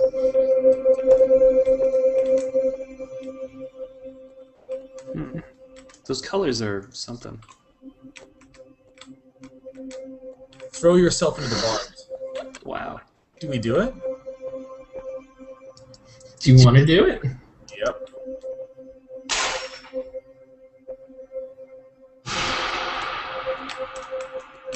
God, that feels weird. Now you can probably ride that thing. Really? Yeah. Nope. Sorry. No, what you should have said was, good girl. Good girl. Yeah, this is creepy. It's really... Oh my god. The up to jump is a little finicky. I will give you that. It is incredibly difficult. Like, platformers are like, oh gosh, I tried to get a little close. Look, this is enough, alright? Back off. Analyze the game. Don't point to my follies and laugh. God, I can't fit. My character is so huge. That's right. I shouldn't have thrown myself onto the barbs. I'm just gonna be patient and wait. I'm just having a field day listening to the way that your personal, like verbal self-expression is changing to fit the vocabulary of the game. Not to make you self-conscious, Sean, but it's Bad, dude. fascinating. Dude, oh god, I am gonna be that person who waits so long on my face! Dude, I'm not stopping here. And I'm just gonna say in advance, a big flower to the chat. Interesting how this game is so negative, but it really motivates you to keep going, because it's just such a dick of a game.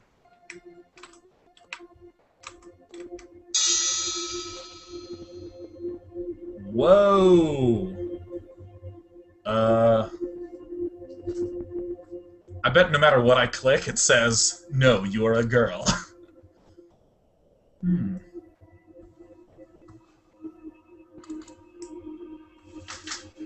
Huh. Sean, do you usually spend a lot of time like this when you have to make a decision in a game? Like this kind of a called out of the blue kind of a decision? I mean, my gut instinct was body, but I seek you guys. Yeah, that sounds good. Let's go body. Go body. Let's do it. So we just got some information for the chat. It said that someone did a whole analysis on this game, and the more that you ignore the mysterious voice, the more colorful the world becomes. It's true. The easier it becomes. Yeah, I don't know if that's a spoiler or not. Wait. I want to go touch the green. Does anything happen? No, nothing. Wasted. Wasted effort. Those other colors certainly do have a huge impact.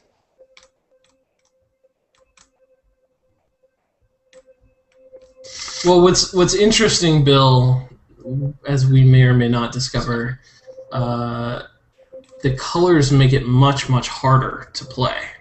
Oh. Because they disguise what things are. Oh. Dude. Oh, I'm getting closer. A lot of work went into those little pixels. All right, so far so good. I'm doing great. Ooh.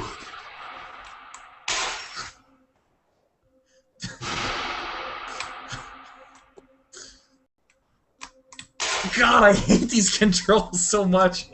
My goal with this, Sean, was just to make you play a terrible platformer. Nailed it. Judgment statue. Oh, okay. I feel like at that point you've sort of... we no longer care what the voice says, right? I feel like that was some sort of turning point. Do you think it had to be? I don't know. Maybe not. Maybe not. I will say, and this probably says a lot about me as a player more than anything. I mean, I feel very, very strong incentive or a compulsion to min-max, to either always obey or never obey. Mm-hmm. Yeah, because you want to max it out. I want to get the stats, baby. I'm excited. What about you guys? I'm excited. I bet very few people put fright. So am I. Ooh. Do not fail. I'm gonna fail. Yeah. Oh. Doing it again. Oh. Does he keep saying it? I'm gonna just keep going. Oh man, this is, like you say, this is actually quite difficult. But you can up jump through those colorful bricks, which I can? seems that way. I think the colorful bricks are relevant to your gameplay, or irrelevant to the environment. Why do you hate me? Hmm. Let me click on hate. Can I click on hate? I loved you.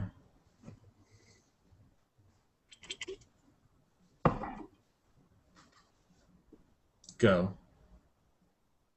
I'm spiteful. I beg you to stay. Here I go. Run!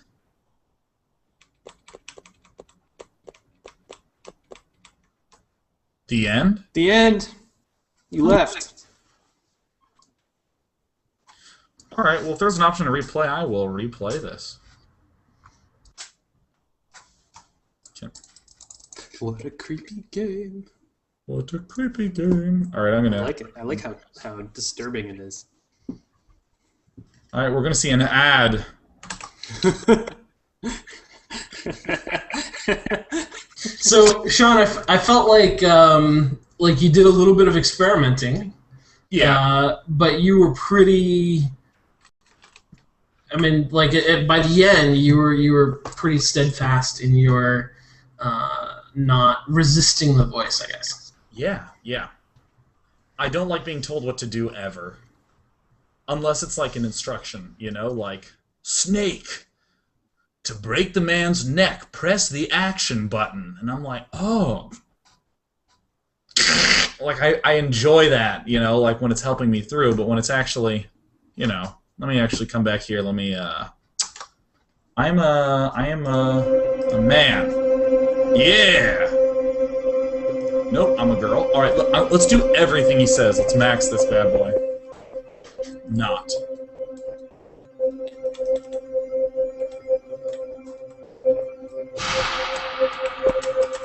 Oh. It doesn't say you are wrong when you hit jump this time. Alright, I'm running.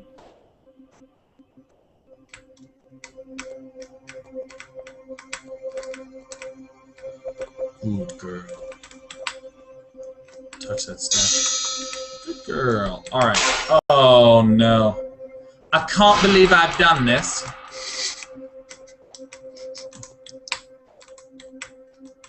God, these controls are finicky. Alright, so far so good. I would actually argue, I mean, I called it a terrible platformer earlier, but I would actually argue that the finickiness of the controls and the sort of difficulty of it because of that is intentional. Because it really emphasizes, well, two things. There are a couple moments in the game where you do something that is not only hard, but harder than it should be. And so it feels frustrating. And then the voice asks you to do it again. It's this part. You're going to get to the end of this, and he's going to say, throw yourself on the spikes. And to obey that means you have to do this whole section again, which is frustrating because the controls don't work as well as you want them to. But also, I think it also makes the difference in difficulty when you can sort of see the world, like that wasn't an incline last time because you weren't enough on his good side. Oh. Yeah. Beg for me. How do I beg? This is the only I can. No, that's teabagging, Sean.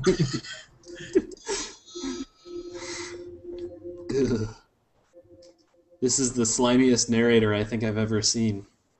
There's something really gross about it. Like really, yeah. Ugh. When you do something that's considered game-wise bad, and he's like, "Good girl." That's like, ugh. It's pretty gross. Yeah. They've achieved levels of grossness. Look at how refined and sort of sophisticated the graphics have gotten, though. Comparatively, I mean. What do you mean? Well, we're getting more detail about the world. Oh, yeah, I suppose we are.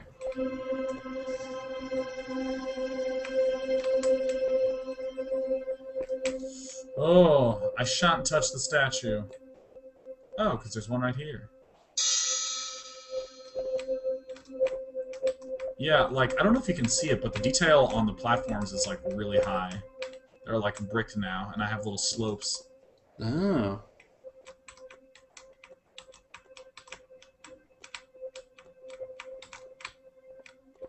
Oh, and I can actually just wander up. Oops, this path on the right that I totally could not do earlier. Yeah. Soon we will see each other. Excited. So am I. Yeah, I know, it's Anthony Hopkins all the way, right?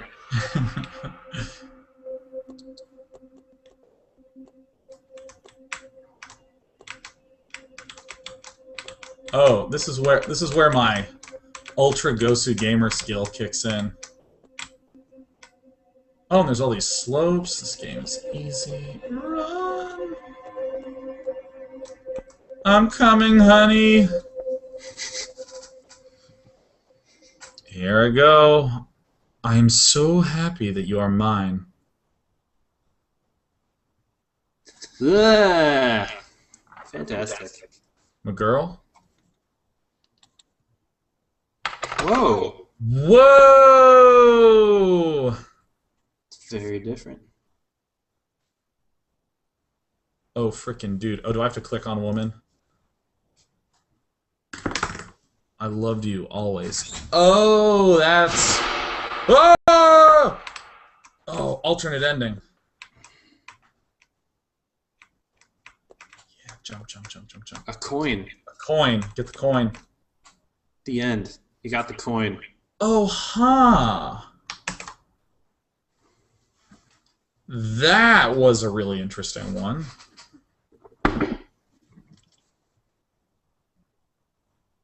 Huh. You know, I will say, I definitely know of people who have been exactly in this relationship position where they're dating someone who makes unreasonable requests of them constantly, and they sort of just acquiesce because it's easier to than to resist or to like have a fight or something like that. They're just like, oh, I'll take it, and it just ends up being like really grindy and awful. Or sometimes not. I don't know but like I definitely got that impression of like, okay, you are giving up will, and the only reason you wouldn't want to give up will is that the guy sounds kind of grimy and dirty. That's a really weird thing to explore because like if in any other game, if it were like do this and it'll be easier for you, and you were like, oh yeah, sure. Or if it was like, take the lower path and I'll give you +5, you know, to your damage bonus. You're like, yes, take the bottom path. I'm the greatest. You should see my character. I did all the hard paths. But in this game, I felt like I did something wrong and naughty and evil by just like doing what the voice said. Because you followed it. Yeah. Well, I think that there's definitely... I mean, this game is oozing with tone, you know, like from the black and red colors to like the font and the sound. I mean, if you swap out the art, it becomes a totally different experience, which is kind of fascinating from a game design point of view. Yeah.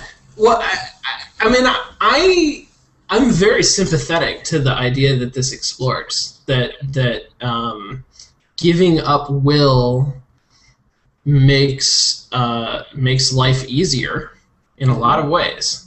And the only thing that was really wrong about what you're being told to do is that it seems arbitrary, right? Sometimes he's telling you to do one thing, sometimes he tells you to do the opposite thing.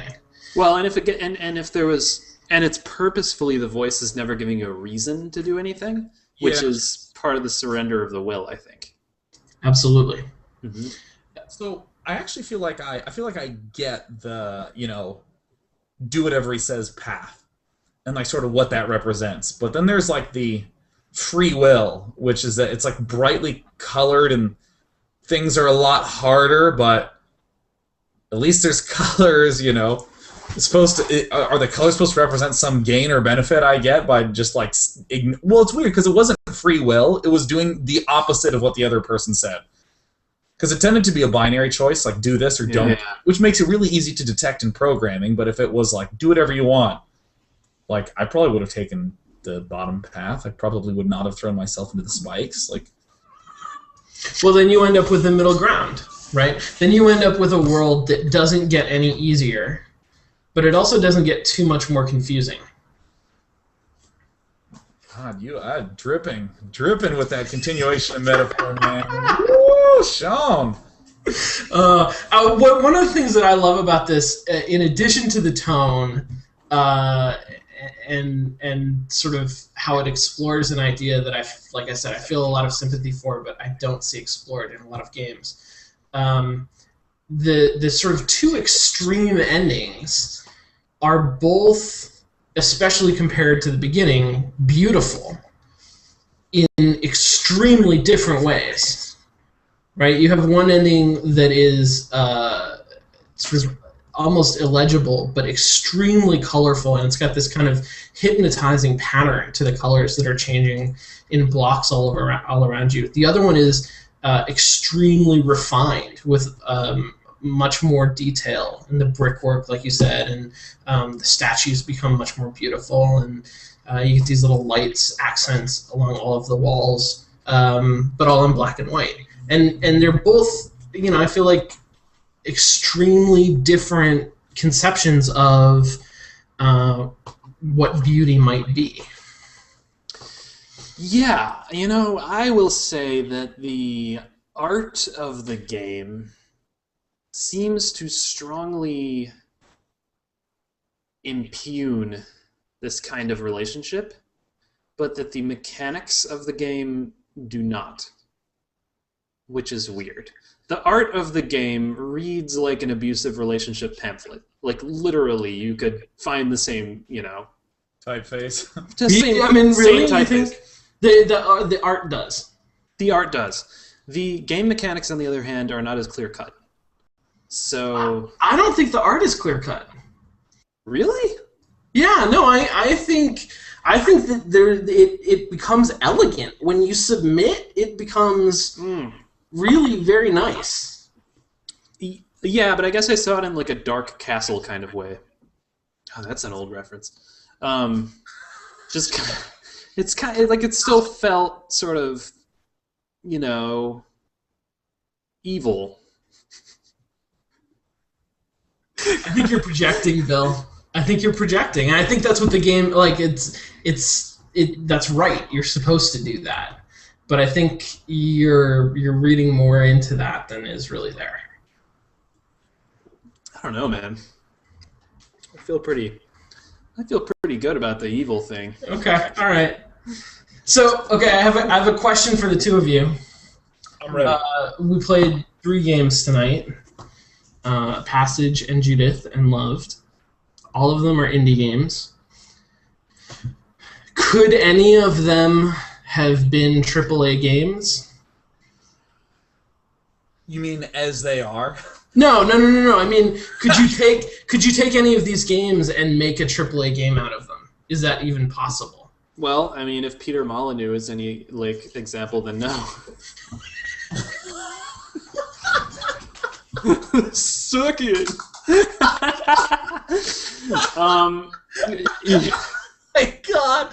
Oh my God! You need a medal, Bill. That was amazing. Well, okay. So, if you were gonna make Loved the AAA game, no, you wouldn't get funding for that. Everyone would be like, "Ugh, God, that's creepy." Can we tone down the creepy? They'd want to tone down the creepy. Well, I mean, there are creepy games. Yeah, but it's creepy in a sanctioned way, Portal's creepy. Yeah. Portal's probably as close as you can get to Loved right now. Yeah, I feel like Loved could definitely be expanded into some sort of like AAA game with more like layers of meaning, because you have art and game difficulty as like the two axes you're sort of like scrolling along. You could explore that in different ways. Like you could actually unlock new mechanics if you submitted more and restrict them more, and still have the puzzles be pretty interesting, because the puzzles were pretty flat. It's just like jump over the spikes if your control isn't awful. Well, my control is awful, so it took me like 5 tries. Yeah. But I'm interested in a game like Catherine, which, if you stripped away the puzzle block stacking moving, you'd still probably have a lot of meaty narrative and a lot of exploration of that like whole dating with just the cell phone texting. But the fact is, I almost feel like they introduced that because they're like, we really need to have some gameplay in here and like stretch it out. But I like the fact that Loved actually sort of merged them together, because Catherine was like, you unlock more of the story by beating this level, you know, like each level just felt like more interesting puzzles, but only in the aspect of the puzzle, not in the aspect of anything else. Yeah, I almost wish Catherine was a two-dimensional Flash game, you know, where it's just a block puzzle and then there's story happening around you somehow, whether it's even just floating text, you know. Journey, I think I absolutely wouldn't, just for the fact that Passage. Damn it! Yeah, Journey, like Going, whatever it's called, like Going, dude, we should make an indie game that looks like Passage, but it's about urine. Or it's about kidney stones, and it's just called Passage.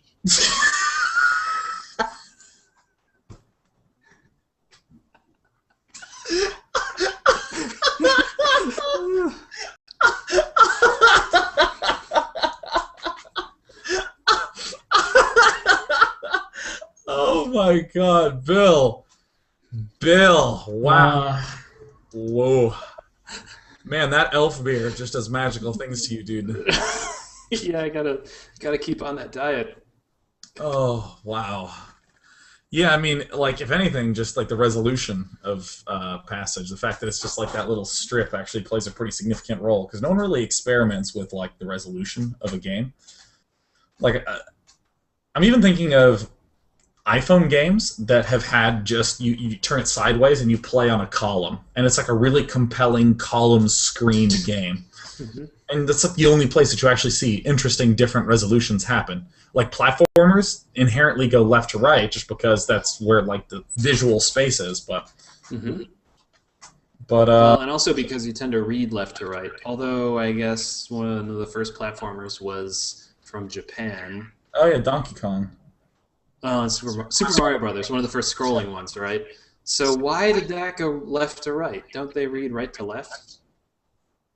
I only know English. It's a good question, Bill. I don't know the answer to that. I think I just exploded an entire theory. It's done. Well, since don't talk about that theory anymore. Since we've been going for an hour and 45 minutes, I'm going to sadly have to approach the close of the show. So I'm going to have to ask you fine gentlemen, what was your favorite game of the 3 indie titles we played, and why? In particular, which of these 3 do you think did the most compelling examination of some aspect of a relationship? I think Loved was the most compelling examination because I found it to be most likely to really upset someone. Like a relationship would. Well, no, I mean like someone who, if someone's truly been in a terrible relationship like that with someone who's very controlling, I could imagine that could be, you know, that could be a little too close to home, which probably means it's good art, I guess. But as far as enjoyed the most, I would say Judith, because it made me want to make a game like it, but better. That's good, Bill. That's good. I'm a big fan of Loved. I like that game a lot, actually, and I think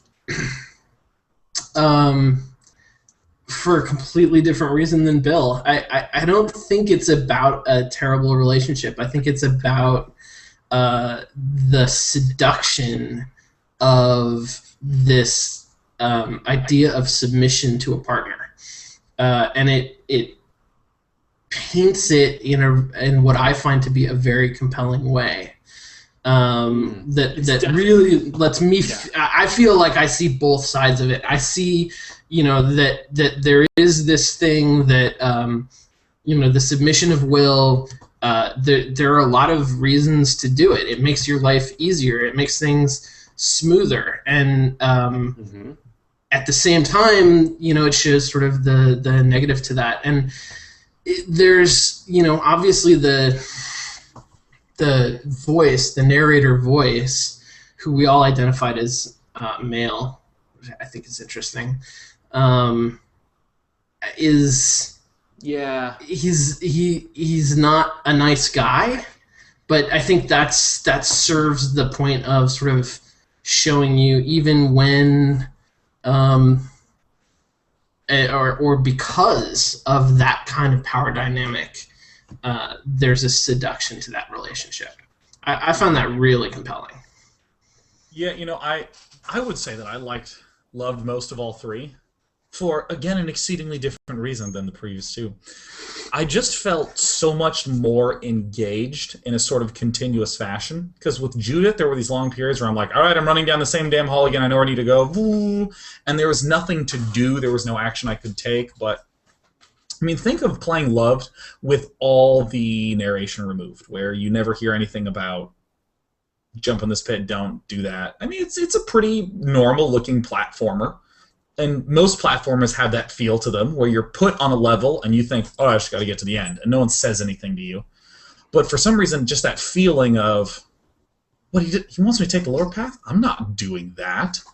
Like, there was that sort of continuous mental dialogue I had with the other dude, the weird sadist dude. And I mean, it was weird to me how rewarded I felt whenever I was like, no, I'm not going to do it. And how simple and yet how strong that is. I still would say that the strongest moment was in Passage when the little gravestone appeared on my beautiful little avatar lady. Yeah. I actually got a feeling of like, because I forgot that happened, which is amazing that I could forget that because the game is 2 minutes long. Yeah. It's true. I think that Loved is a fantastic thing to show people who don't understand the necessity of narrative design in a game. Because, it takes a platformer and it completely gives you a totally different emotional experience. Guys, go play these games. Yeah! Yeah! Well, they're only like half a minute long. You have no excuse. They're all free. Yeah, right? I will say that this will conclude our day of playing through MetaDating Episode 4, where we got to explore the super abstract, ultra-short free indie games that have their take on romance. And probably next month we're going to get the opportunity to play something a little bit more concrete. But until then, I'm Sean Plott. And I'm Bill Grader. And I'm Sean Bouchard. Thanks for watching MetaDating Episode 4. We're out. Go play video games. Cheers. Bye.